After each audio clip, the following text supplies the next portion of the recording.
So, what do blessers look at? Look at youth, their body. Perhaps it has to be something that is actually special or that extra, something that can be a trophy. I know the mentality is that I must have a trophy to go to certain occasions and certain places with this trophy of mine. And even if it means that I pay so much money to maintain this trophy, because to have a trophy, I suppose you have to pay to maintain. And a lot of times these trophies come also with an agenda. There's not one girl who's young is going to allow themselves, if it's not poverty reasons back home, not that is justifiable. One has to be taught from home where you go out there, young child, young daughter of mine, a young girl, and work for things that you can call proudly yours later. That's how we've taught our we have one daughter and of course 2 boys. And we've taught her that, and I teach her that. And I don't have to overemphasize that because I know she's exposed to a whole lot of things. And there are times when many times when you can't be with a 19-year-old to everywhere she goes. But if you've done the groundwork to say, you see this thing, I bless her. She laughs at it now. And how beautiful that I look at her, I'm sitting there and say, yeah, we've done a good job. Her mother's done a good job. We've done a good job. So yes, we, from the point of view of Marothi and Rachel, we looked at that phenomenon when it first started. We said, we are going to take it on. How are we going to actually take it on? Are we going to actually just expose it and leave it there? Or try and show that maybe there can be something good coming out of it by giving it dignity and dignifying it with a marriage? In the end, that's what we did. We went for a huge wedding. Huge and very envied wedding that people thought that this is too beautiful to lose. It didn't last more than a year, hardly a year. Actually, if you think about what we're going through now, is the fact that fundamentally there's something wrong.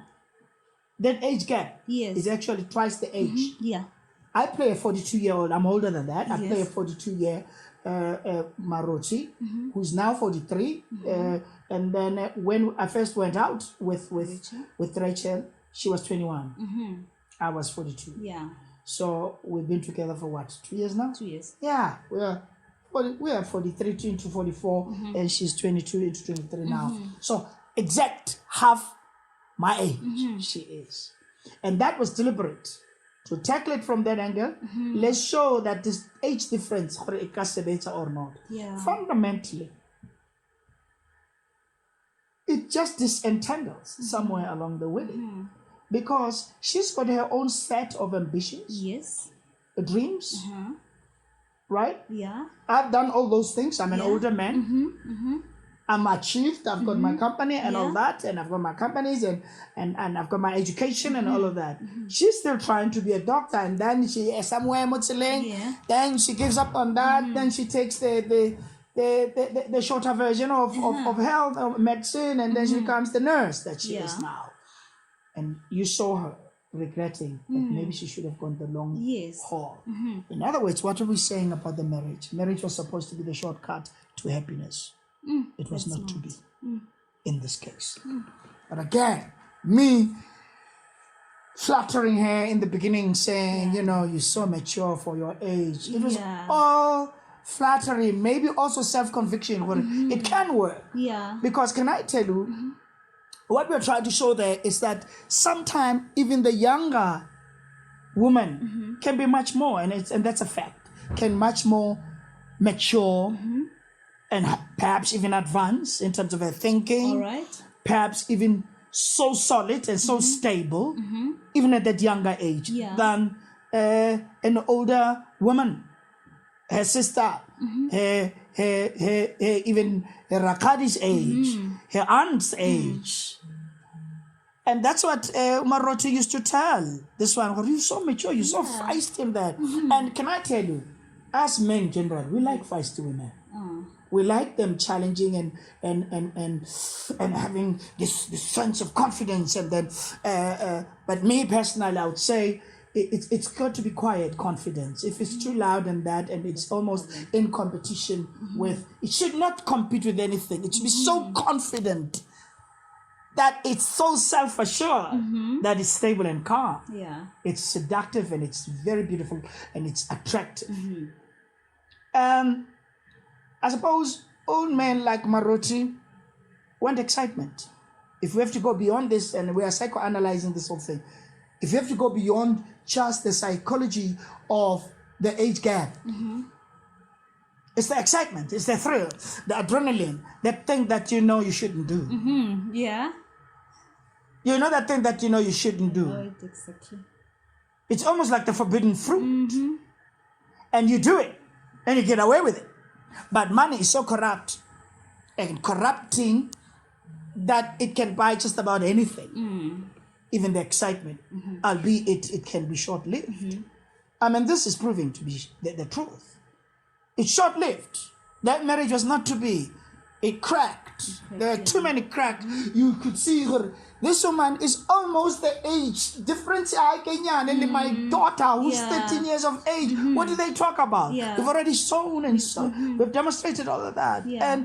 And then at some stage she thought maybe my way of really getting into this, like this daughter of his, I need to be all playful and then be like, oh, buddy land. It didn't work.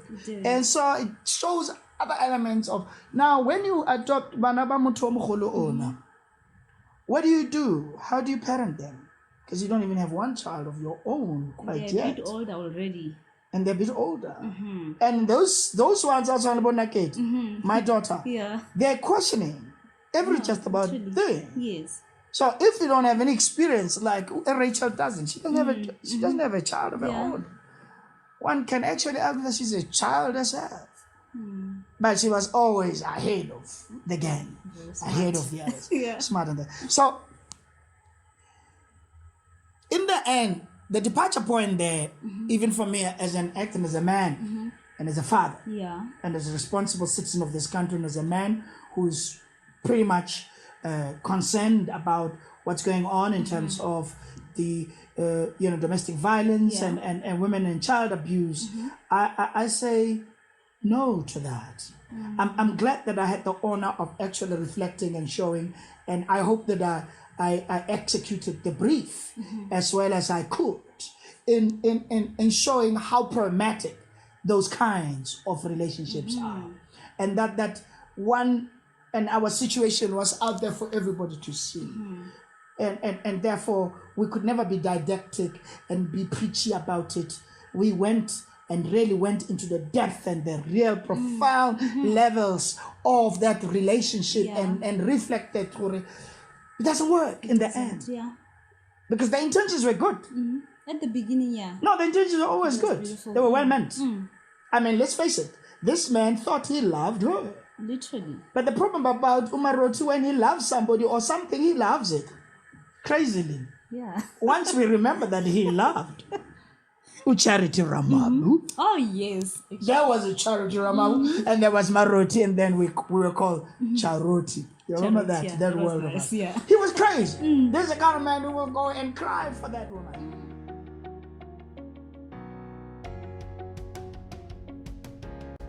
With people like Ronnie Nyakale, who then came and played Ding Dong there, and then I worked with people like Jimmy Butler, a powerful actor, and then you had your Peter Sipuma, who played Villagas, who was a milder version of this other rival of mine in this white powerful actor who is also a giant on stage. I'd seen him on productions when I was still a student, and I said, this guy, no, work with him. And I had to stand toe to toe with this giant of an actor. And I'm not exaggerating when I say giant. We're talking about colossal actors here.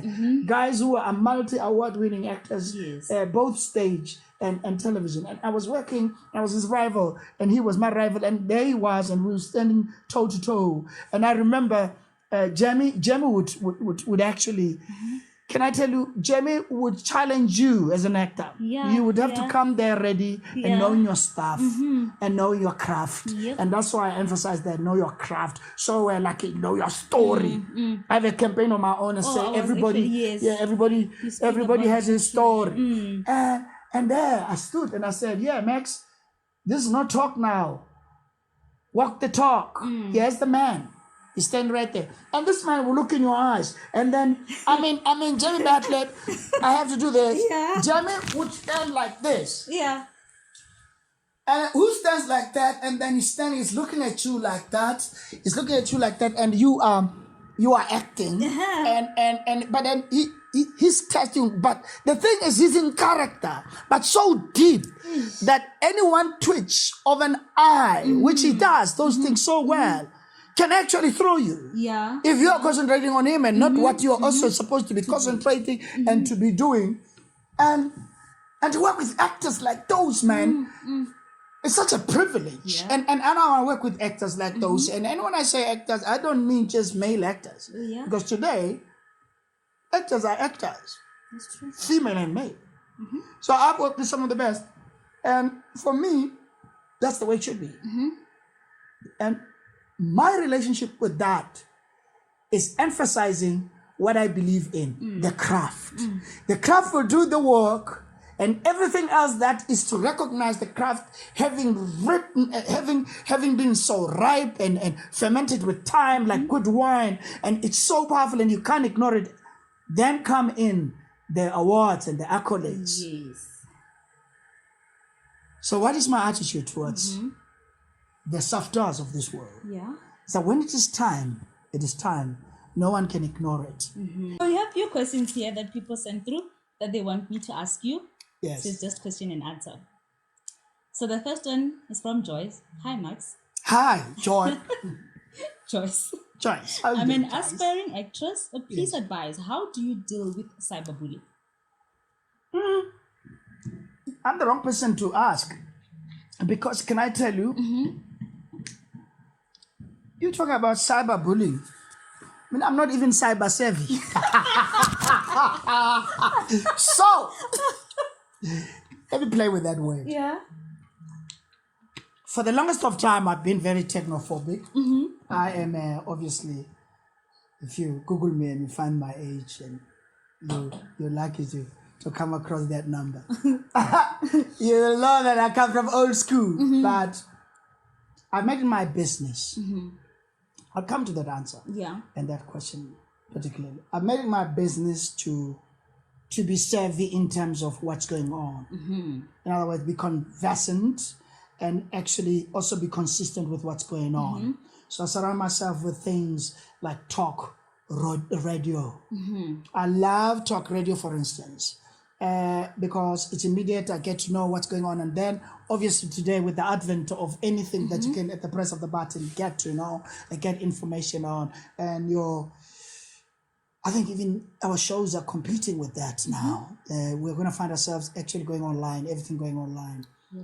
And of course, unfortunately, yes, to answer the question which is posing, how do you deal with cyberbullying?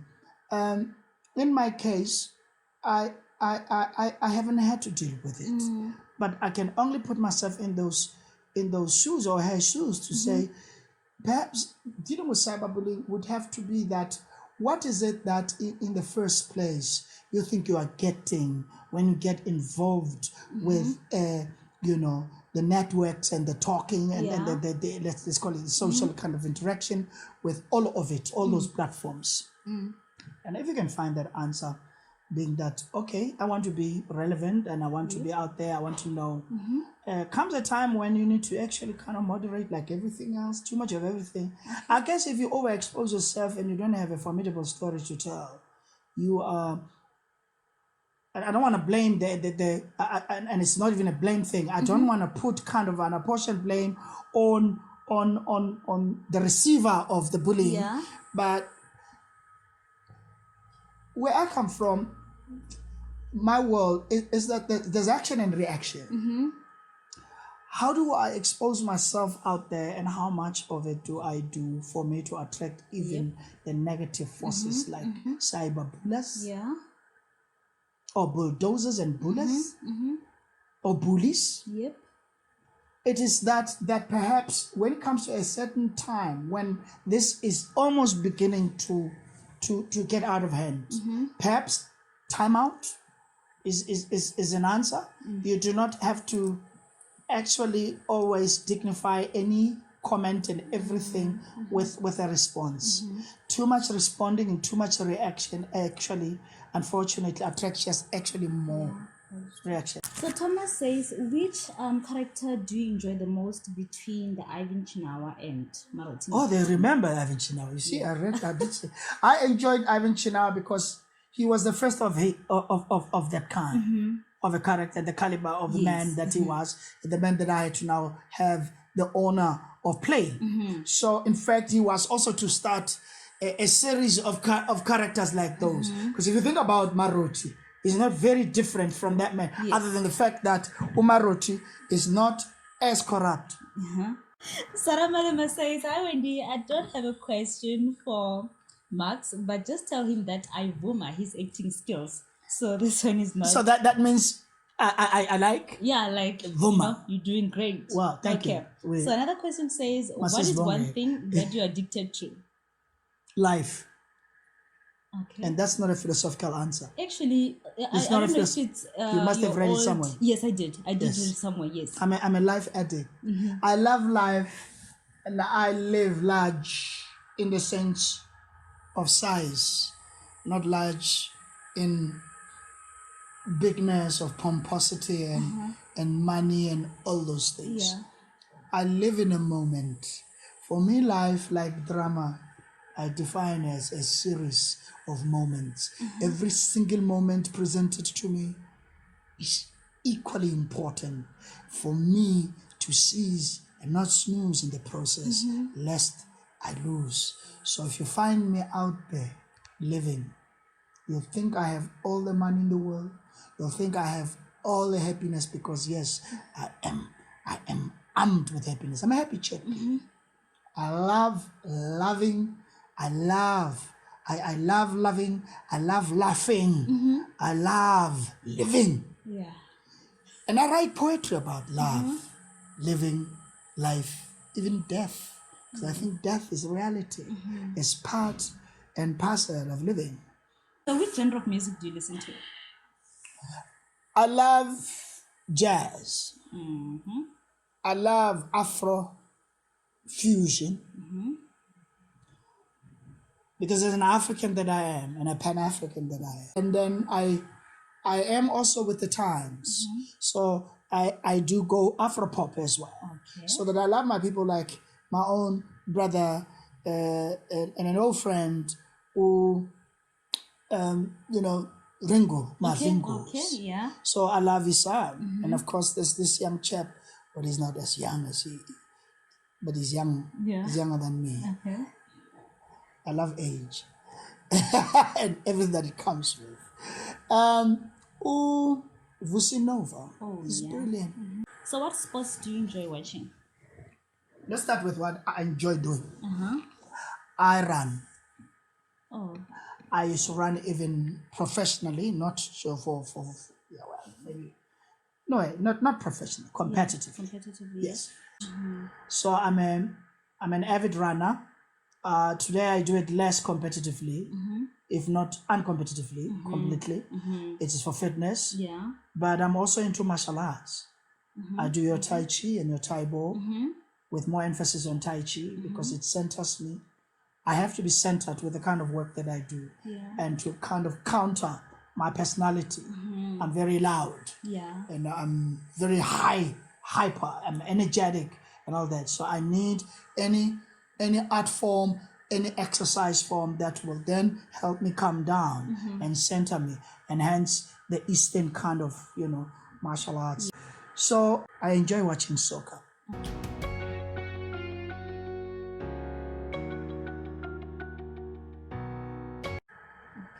Do a good deed every day.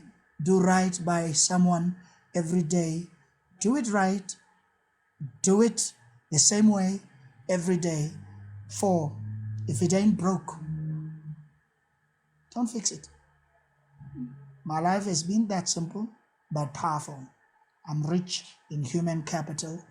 I'm rich in wisdom because of how I've related with life. Yeah. Hopefully that will be part of the legacy that I want my child, my daughter, Asante Papo, to continue.